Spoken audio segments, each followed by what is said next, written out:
آپ کسی کی بھی تکفیر کے قائل نہیں ہیں، جی اس جی چیز کو رد کرتے ہیں آپ. یعنی آپ مفتی حنیف قریشی کو مسلمان مانتے ہیں، بریلوی حضرات جتنے بھی ہیں اہل سنت.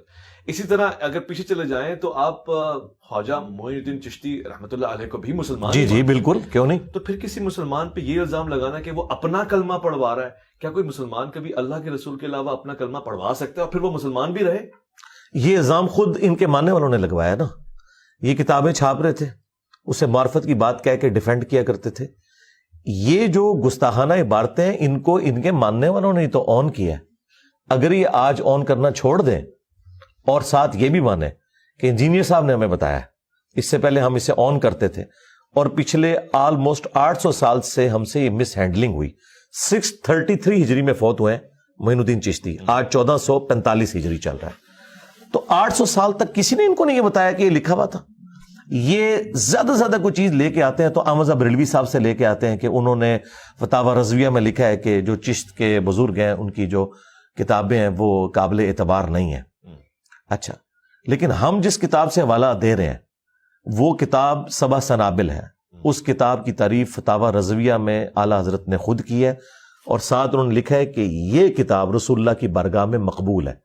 اگر اعلیٰ حضرت نے ایسی کتاب کو رسول اللہ کی بارگاہ میں مقبول کہا ہے صلی اللہ علیہ وآلہ وسلم جس میں چشتی رسول اللہ لکھا ہے، تو دو ہی پاسبلٹیز بنتی ہیں سائنٹیفکلی. نمبر 1، اعلیٰ حضرت اگنورینٹ تھے، انہیں پتہ ہی نہیں تھا اس میں چشتی رسول اللہ لکھا ہوا ہے.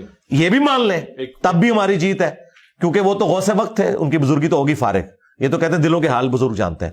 دوسرا، انہیں پتہ تھا اور جان بوجھ کے انہوں نے چھپایا، پھر بھی فارغ. تو یہ فیصلہ کریں انہوں نے کہاں کھڑے ہونا ہے. تو اعلیٰ حضرت اس میں مجرم ہیں کیونکہ سبع سنابل کی انہوں نے تعریف کی ہے اور الٹا اس کو رسول اللہ کی طرف منسوب کر دیا صلی اللہ علیہ وآلہ وسلم. ایک کتاب جس میں چشتی رسول اللہ لکھا ہوا ہے اور اعلیٰ حضرت کے زمانے کی چھپی ہوئی فارسی زبان کی سبع سنابل، ان کی کاپیز بھی ہم نے لگائی ہیں. آپ یہ نہیں کہہ سکتے کہ اعلیٰ حضرت کوئی 500 سال پہلے آئے ہیں، ان کو تو 100 سال ہوئے ہیں، فوت ہوئے 1921 میں ان کی ڈیتھ ہوئی ہے. آج چل رہا ہے اگست 2023، بمشکل 102 سال ہوئے ہیں جس بندے کو فوت ہوئے. اس کے زمانے کی چھپی ہوئی سبع سنابل بھی موجود ہے، حشر بہشت کی فوائد السالکین جو اس کا رسالہ ہے وہ بھی موجود ہے. کتابیں کوئی نہیں بدلی، ان کی تو سیاہی بھی خشک نہیں ہوئی ہے. ایسا ہی ہے انجینئر صاحب. بات تو یہی ہے کہ ان کتابوں کو ڈیفینڈ بھی کیا جا رہا ہے، مگر انہوں نے کچھ زاویے دیے. مطلب حنیف قریشی صاحب نے کہا کہ ایک فرضی سچویشن یہ ہے کہ اولیاء اللہ کی زبان پہ اللہ بولتا ہے، یعنی وہ اپنی نمائندگی نہیں کر رہے. مثلا ایک واقعہ ہے حضرت علی کرم اللہ وجہہ کا کہ جس میں وہ کہہ رہے ہیں کہ جی مجھے غصہ مجھ پہ غالب نہیں ہے، میں اللہ کی راہ میں لڑا تو تھوکنے کی کوشش کی، میں نے اس کو صبر کے ساتھ دیا. تو یہاں پہ اگر یہ فرض کر لیا جائے کہ اولیاء اللہ کی زبان پہ اللہ کلام فرما رہا ہے اور وہ بتانا یہ چاہ رہے ہیں کہ اللہ کا رتبہ بڑا ہے اور اللہ کے رسول اس کی مخلوق ہے، یعنی وہ اپنی بڑائی اور کبریائی نہیں بتا رہے، تو کیا اس کو ایکسیپٹیبل سمجھا جائے گا؟ یہی تو ہم کہہ رہے ہیں کہ مولا علی علیہ السلام جب وہ غصے کی حالت میں اس کافر کے پیٹھ سے اترے تو انہوں نے کیا کہا؟ سبحانی ما اعظم شأنی، میں پاک ہوں، دیکھو میری شان کتنی بلند ہے. یا مولا علی علیہ السلام نے یہ کہا کہ لیوائی اعظم من لیوائی محمد، میرا جھنڈا محمد کے جھنڈے سے بڑا ہوگا. یہ مولا علی کے زمانے میں ہوتے نا تو جو خوارج کے ساتھ جنگ نہروان ہوئی ہے نا، تو جنگ نہروان کا پارٹ 2 جو ہے ان کے ساتھ ہو رہا ہوتا. یعنی کس بات کو کہاں جا کے جوڑتے ہیں. اب مجھے یہ بتائیے، آپ یہ کہہ رہے ہیں کہ اللہ ان کے منہ سے بولتا تھا، کیا کسی پیغمبر کے بارے میں کسی مسلمان کا یہ عقیدہ ہے کہ اس کے منہ سے اللہ بولتا ہے؟ قرآن میں ہے وَمَا يَنْطِقُ عَنِ الْهَوَىٰ إِنْ هُوَ إِلَّا وَحْيٌ يُوحَىٰ. یہ نبی اپنی خواہش نفس سے کچھ نہیں کہتے، یہ وہ کہتے ہیں جو اللہ تعالیٰ انہیں وحی فرماتا ہے. نبی علیہ السلام نے اپنے بارے میں کبھی کلیم نہیں کیا کہ میرے منہ سے اللہ بولتا ہے. خالق اور مخلوق کا فرق تو رہے گا. ان کے پاس زیادہ سے زیادہ کوئی مثال ملتی تھی نا تو وہ کہتے ہیں جی درخت میں سے آواز آ گئی. اچھا، اسی طریقے سے جبل طور کے اوپر اللہ تعالیٰ نے تجلی فرمائی، لیس کمثلہ شیء، اللہ کی مثل کوئی شے نہیں ہے. کیا ان کا یہ عقیدہ ہے کہ اللہ تعالیٰ درخت میں حلول کر گیا تھا؟ کبھی بھی نہیں یہ کہیں گے. یا اس پہاڑ کے اندر اللہ تعالیٰ حلول فرما گئے؟ وہ کہیں گے کہ یہ ساری متشابہات ہیں، ان کی ہم تفصیلات میں نہیں پڑھتے. جب تم اس طرح کی چیزوں کی تفصیلات میں نہیں پڑھتے تو پیغمبروں کے اوپر جھوٹ کیوں مانتے ہو کہ ان کے منہ سے اللہ ویسے بولا؟ تو کل کو آپ یہ کہو گے کہ پیغمبروں کے ذریعے اللہ تعالیٰ نے تجلی فرمائی جس طرح کے جبل طور کے ذریعے تجلی فرمائی، تو بتاؤ کیا نبی علیہ السلام کے ذریعے کوئی اس طرح کی تجلی ہوئی ہے اللہ تعالیٰ کی؟ یہ رسول اللہ کے اوپر جھوٹ باندھ رہے ہیں.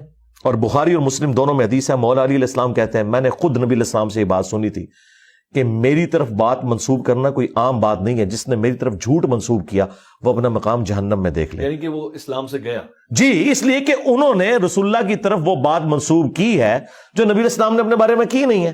تو یہ اللہ تعالیٰ نبی علیہ السلام کے منہ سے کہاں بول رہا. دوسری بات، اچھا یہاں پہ رک کے جی آپ کے اپنے دلائل میں آپ پہلے کہہ چکے ہیں کہ آپ کسی کی تکفیر کے قائل نہیں ہیں، اس سے تو آپ ثابت کر رہے ہیں کہ وہ اسلام سے خارج ہو چکے ہیں. جی، وہ مفتی انیف قریشی صاحب نے خود کہا ہے کہ ہمارے سامنے ہوتے، ہم ان سے پوچھتے، اگر وہ اقرار کرتے تو ہم فتویٰ دے دیتے.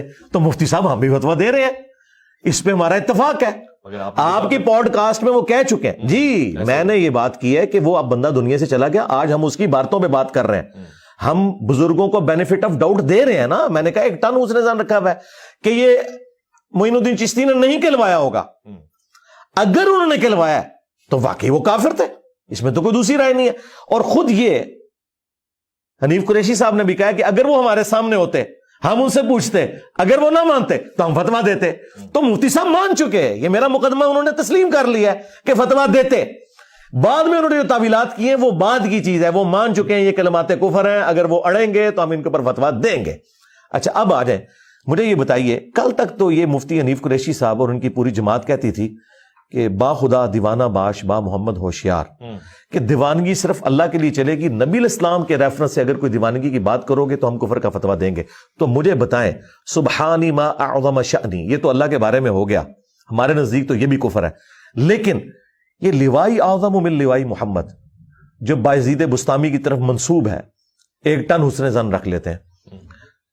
یہ تو رسول اللہ کی انہوں نے شفاعت کے اس عقیدے کے اوپر ڈاکہ مارا ہے، اور ان کا ہے کہ محمد اور تمام انبیاء میرے جھنڈے کے نیچے ہوں گے. اور 7 الفاظ ہے، میں قسمیاں کہتا ہوں یہ بات. اس کی تعویل فرید الدین اتار نے بھی کی، اس نے کہا کہ ان کے منہ سے اللہ بول رہا تھا، انہوں نے بھی کہا کہ اللہ بول رہا تھا. ہم یہ کہتے ہیں ٹیکنیکلی آپ کا یہ جواب اس لیے غلط ہے کہ کیا قیامت کے دن 2 جھنڈے ہوں گے، ایک اللہ کا ہوگا اور ایک اس کے رسول کا ہوگا. آپ شان الوہیت اور شان رسالت کا مقابلہ کروا رہے ہیں، اور ہم تو عیسیٰ ابن مریم کے لیے بھی جھنڈا ماننے کے لیے تیار نہیں ہے. تو اڈے بابے تو شاید ہی کوئی نہیں. ٹھیک ہے، تو کیا رسول اللہ صلی اللہ علیہ وآلہ وسلم کے ہاتھوں میں جو لواء الحمد ہے، اس کے پیرلل میں اللہ تعالیٰ نے کوئی اور جھنڈا رکھا ہوا ہے؟ اللہ کا ہی جھنڈا ہے، وہی اللہ کا جھنڈا ہے. ہم بتاتے ہیں یہ کون سے جھنڈے ہیں. اگر ہیں یہ تو وہ بخاری مسلم میں ہے کہ قیامت والے دن ہر غادر اور خائن کے لیے میدان محشر میں ایک جھنڈا گاڑا جائے گا. اچھا، کہ یہ ہے غادر، اس نے خیانت کی تھی، اور میدان محشر کے سامنے پیش کیا جائے گا لوگوں کو کہ یہ خائن تھے. میں سمجھتا ہوں اگر انہوں نے اپنے بزرگوں کو بچانا ہے تو بچا لیں، ادروائز اگر یہ کہیں گے ان کے بزرگوں نے یہ باتیں کی ہیں تو ہم کہیں گے ہاں تمہارے بزرگوں کا جھنڈا ہوگا، وہ وہی جھنڈا ہوگا جو بخاری مسلم میں ہے کہ جو غادر کے لیے، جس نے دین کے ساتھ خیانت کی. جو میں کہتا ہوں کہ ان لوگوں نے عزتیں اویل کی اللہ اور اس کے رسول کے نام کے اوپر، چندے بٹورے انہوں نے اللہ اور اس کے رسول عز و جل و صلی اللہ علیہ وآلہ وسلم کے نام کے اوپر، سواریاں سوار کی انہوں نے مکے اور مدینے کے نام کے اوپر، لیکن پھینکی بغداد شریف میں، اجمیر شریف میں، دیوبند شریف اور بریلی شریف میں. غداری کی ہے انہوں نے. اچھا، ہاں بالکل غداری کی ہے. دیکھیں نا، اس لیے اللہ تعالیٰ نے سزا بہت بڑی دی ہے نا میری شکل میں، یہ آپ کہ میرے نبی سا ہے ہی کوئی نہیں، تیرے سارے بابے شاہی کوئی نہیں، اگر وہ نبی کے مقابلے پر آ جائیں. چونکہ یہ لا لا کے کھڑا کر رہے ہیں،